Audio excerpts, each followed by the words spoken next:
কফিনত শেষটো গজাল মাৰিব লওঁতেই কিয় থৰ হৈ ৰলা বন্ধু মোৰ নুবুজিলো মই এতিয়াও কিবা ৰৈ গ'ল নেকি কৰিবলৈ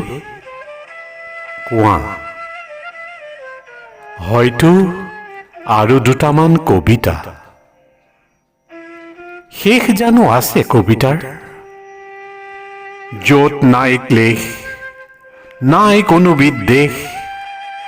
বিদীৰ্ণ কবিৰ কবিতাই আত্মা কবিতাৰ আৰম্ভণ তাতেই আৰু শেষ নাই শেষ মৃত্যুততো শেষ নহয় জীৱন জীৱন পৰিক্ৰমাৰ ই এটা অংশহে কবিতাৰ দৰে গতিকে শেষ গজালটো কফিনৰ মাৰিয়েই দিয়া প্ৰিয় বন্ধু মোৰ হওক আৰম্ভণ আন এটি জীৱনৰ অথবা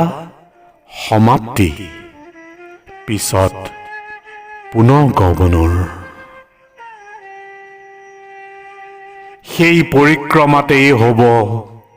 কবিতাৰো পুনৰাই আগমন কবিতা ধাতৱ জীৱনৰ ৰসায়ন আৰু তাৰেই ভৌতিক নিঃসৰণ